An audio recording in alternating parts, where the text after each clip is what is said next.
रत्न सिंह दूधाजी महाराज मीराबाई के दादाजी श्री दूधाजी महाराज। आपने तो मारवाड़ के हैं तो सुना ही होगा।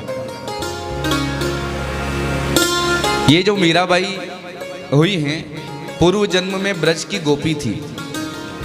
ब्रज में गोपी के रूप में जन्म लिया था और पूर्व में जाएं तो बहुत बड़ी महात्मा थी और कहा था कि मुझे ठाकुर जी का दर्शन प्राप्त हो, इसलिए मीराबाई को ब्रज में जन्म मिला एक गोपी के रूप में। पर सास इतनी कड़क थी, सास ने स्पष्ट मना कर दिया था मीराबाई से, जो ब्रज में गोपी थी, कि तू सब तरफ जाना लेकिन वो नंद की गली में मत जाना। क्यों? बोले वहां नंद का छोरा रहता है, अगर उसका दर्शन कर लिया तो फिर तेरा घर में मन लगने वाला नहीं है, इसलिए उस नंदलाल के दर्शन, उस कन्हैया के दर्शन, उस कृष्ण के दर्शन तुझे नहीं करना है। तो मीराबाई ऐसे घूंघट करके रहती। ठाकुर जी ने भी कोशिश की लेकिन ठाकुर जी उसके मुख का दर्शन नहीं कर पाए। एक दिन जब इंद्र ने बारिश की और ब्रज को बहाना चाहा, तब ठाकुर जी ने गिरिराज जी को कन्नी उंगली पर धारण किया। कथा हम आगे सुनेंगे। उस समय सारे ब्रजवासी गिरिराज जी के नीचे आ गए। उन ब्रजवासियों में वह गोपी भी आई। अब गोपी खड़ी तो थी सामने, लेकिन पास में सास खड़ी थी। उसने मना कर रखा था कि नहीं, घूंघट ऊंचा मत करना, तो घूंघट करके वो खड़ी थी। ठाकुर जी उस गोपी को नहीं देख पाए, पर वो घूंघट में से ठाकुर जी का दर्शन हो रहा था। और ठाकुर जी का दर्शन जो हो रहा था, क्योंकि करीब खड़े थे। अब गिरिराज जी के नीचे पूरा ब्रज 84 कोस का आया, 254 किलोमीटर के लोग, उस क्षेत्रफल के लोग केवल 21 किलोमीटर में आए, तो वहीं खड़े होंगे। अब जब वे खड़े हुए तो वो गोपी सामने आकर खड़ी हुई, और सामने खड़ी हुई तो भले ही घूंघट कर रखा पर ठाकुर जी का दर्शन हो रहा था।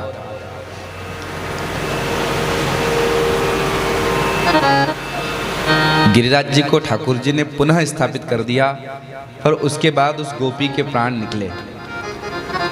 प्राण निकलते समय गोपी ने कहा, सरकार इस बार तो मैं आपके अच्छे से दर्शन कर नहीं पाई, भक्ति कर नहीं पाई, पर आपको जब पास से देखा तो पता चला कि इस जीवन का यदि कुछ लक्ष्य होना चाहिए तो वह केवल ठाकुर जी की प्राप्ति।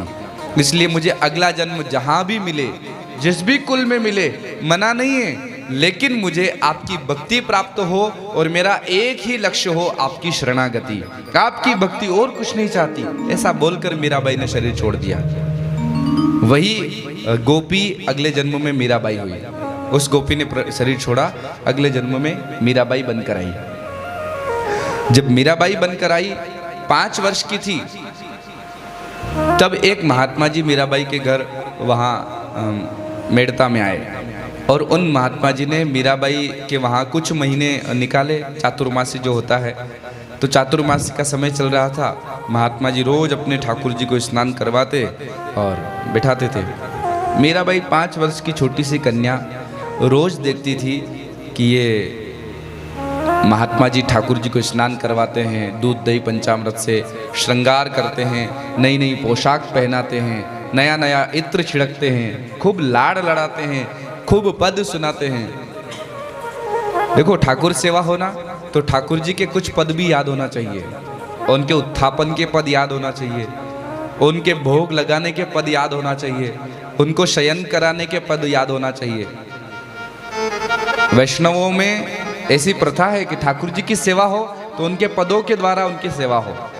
जैसे हमारे वल्लभ कुल के मुखिया जी हैं, आप वल्लभ कुल से ना, वल्लभ कुल से कालानी जी हैं, तो इनको जानकारी है कि वल्लभ कुल में कैसी सेवा होती है। शाहदा के पास एक मामा का मोईदा करके गांव है, वहाँ पांडू भाई, पांडुरंग पाटिल और शरद भाई, अंबालाल भाई, ये 3-4 भाई हैं, तो एक ही परिवार के लोग हैं। इनके घर पूज्या बेन की कृपा से, संत श्री दगाजी महाराज की कृपा से ठाकुर जी जमीन में से प्रकट हुए हैं, पांडू भाई के घर पर, जिनका मैंने पूर्व में वर्णन किया था कि शाहदा में होंडा का शोरूम है, वही पांडू भाई, मामा का मैदा।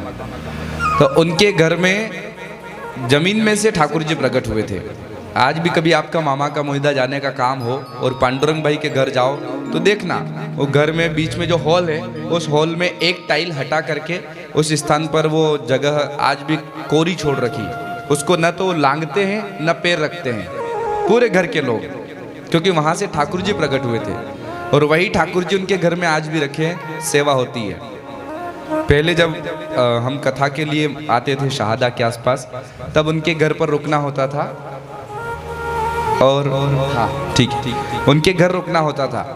तो सुबह सुबह 4 बजे वो लोग उठ करके सेवा प्रारंभ कर देते, माला प्रारंभ कर देते, और रात में सोने के समय भी ठाकुर जी को सुलाते समय बढ़िया बढ़िया पद गाते थे।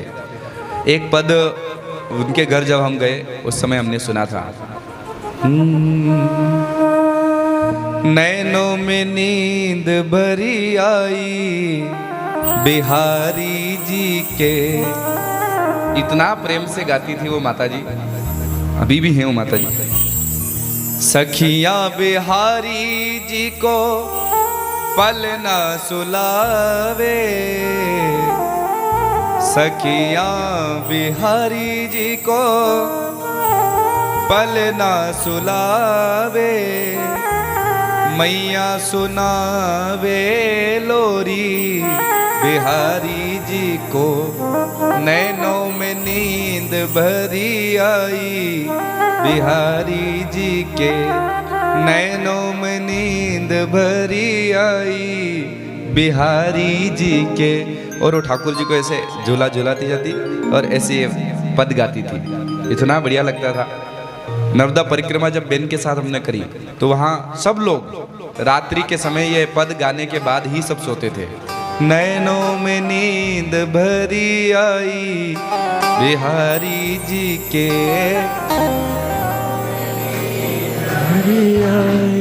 बिहारी जी के, सखियां बिहारी जी को पल ना सुलावे, सखियां बिहारी जी को पल ना सुलावे, मैया सुनावे लोरी बिहारी जी के, मैया सुनावे लोरी बिहारी जी के, नैनों में नींद भरी आई बिहारी जी के, नैनों में नींद भरी आई बिहारी जी के। ऐसा ये शयन का गीत, लोरी एक प्रकार से कहते हैं। ऐसे ही भोग का अलग गीत था, तो अच्छा है, होना चाहिए। तो जब मीराबाई उन ठाकुर महाराज जी को देखती, वो रोज ठाकुर जी की सेवा करते, ऐसे पद गाते, लाड़ लड़ाते। 4 महीने बाद जब वे महात्मा जी जाने लगे तो मीराबाई ने कहा, महाराज जी आपके ठाकुर जी मुझे बहुत अच्छे लगे, आप जा रहे हो मना नहीं, पर क्या मेरी एक इच्छा आप पूरी करेंगे? हाँ बेटा बोलो, ये ठाकुर जी मुझे दे दो। तो उन महात्मा जी ने भी देखा, छोटी सी माँ ने ऐसे ही बात को टालने के लिए बोले 5 वर्ष की कन्या है, अब इसको क्या बताऊं। उसको बात टालने के लिए कह दिया कि ये जो तेरी गोद में गिरधर गोपाल है ना, यही तो तेरे दूल्हा है।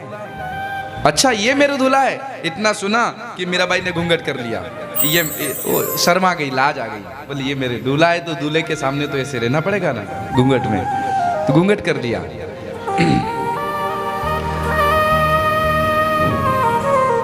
वरवाड़ी की कथा देखी किसी ने क्या? रजना बेन, अनिता बेन, एक माँ जी आए, वो चुंदरी लेकर के आए थे। हमको इतनी बार चुंदरी ओढ़ाई उन्होंने, हम निकालते और फिर ओढ़ा देते। फोटो खींच लिया, फिर नीचे जाने लगे तो मैंने कहा आप तो निकाल दूं, फिर चुंदरी निकालूं, वो आके फिर ओढ़ा दे, फिर निकालूं फिर ओढ़ा दे। तो मैंने कहा माँ जी कथा करें कि चुंदरी ओढ़े? बोले आप तो ओढ़ के सुनाओ। कौन थे इनमें से? विशाल जी थे, शर्मा जी थे, है ना? बोलो राधे राधे। तो मीराबाई ने ऐसे घूंघट किया और उसी दिन से मीराबाई गिरधर गोपाल को अपना दूल्हा मान करके और उनके साथ प्रेम पूर्वक रहने लगी। कई बार मीराबाई को स्वप्न में सच में ठाकुर जी दिखते, माँ को कहती, माँ देश माँ आज रात का स्वप्न सुनाऊं? सपने में बरी गोपाल माई माने सपने में बरी गोपाल, सपने में बरी गोपाल।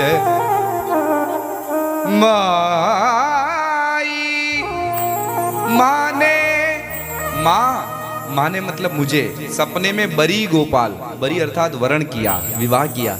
आज का स्वप्न सौ, आज तो गोपाल ने मुझसे विवाह किया और विवाह करके वो मेरे साथ में रहने लगे, हम साथ में उनके जीवन यापन करने लगे और रोज लाड़ लड़ाते हैं। ऐसी बातें मीराबाई सुनाती।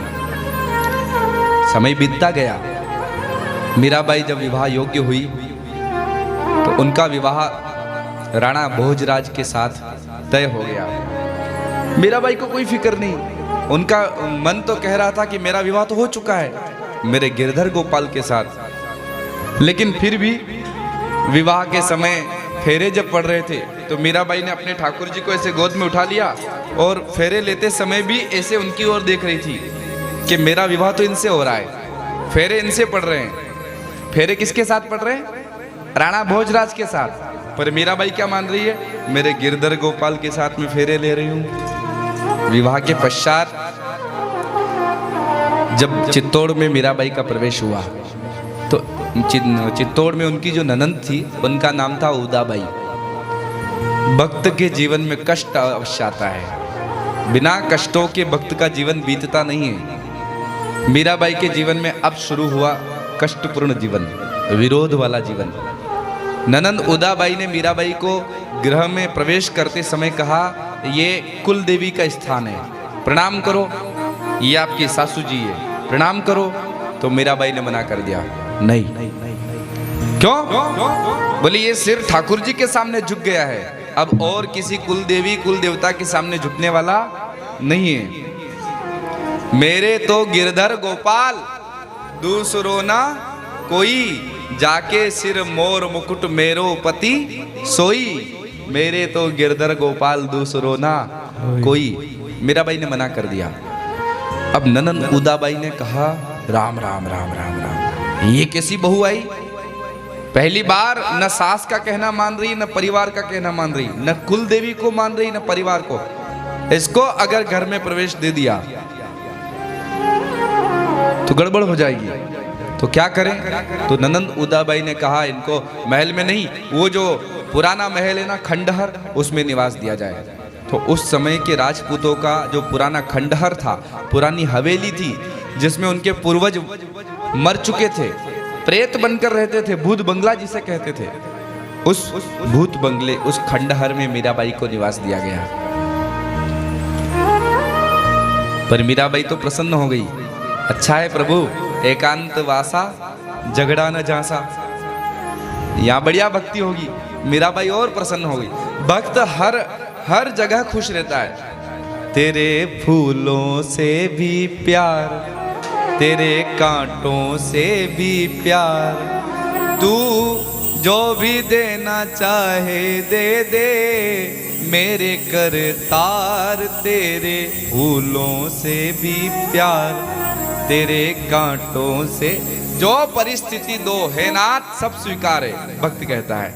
तो मीराबाई ने कहा कि चलो एकांत में ही सही, थोड़ी सी जगह साफ करके और अपने ठाकुर जी को बिठाया। ठाकुर जी को बिठाया, बढ़िया शुद्ध जल लेकर के ठाकुर जी को स्नान करवाया और वो स्नान का जो चरणोदक था, तो चरणोदक मीराबाई ने स्वयं पान किया और बचा हुआ चरणोदक ऐसे उस खंडहर में, उस भूत बंगले में छिड़क दिया। परंतु जैसे ही वो चरणोदक उस खंडहर में, उस भूत बंगले में छिड़का गया, राणा भोजराज के जितने भी पूर्वज वहां प्रेत बनकर रहते थे, चरणोदक छिड़कते ही सब मुक्त होकर जाने लगे और जाते जाते कहने लगे, मीराबाई आपने हमको मुक्त किया है, ठाकुर जी आपको मुक्त करेंगे। ठाकुर जी के चरणोदक में बड़ी शक्ति है हो। जिस घर में नित्य ठाकुर सेवा हो और नित्य ठाकुर जी का चरणामृत छिड़का जाए, उस घर में कभी भी प्रेत प्रवेश नहीं कर सकते, बाहरी हवा का प्रवेश हो नहीं सकता, और अगर है तो चरणोदक छिड़कते ही वो हवा वहां रह नहीं सकती, मुक्त हो जाती है चरणोदक पड़ते ही। चरणोदक की बहुत महिमा है, चरणामृत की बहुत महिमा है। अब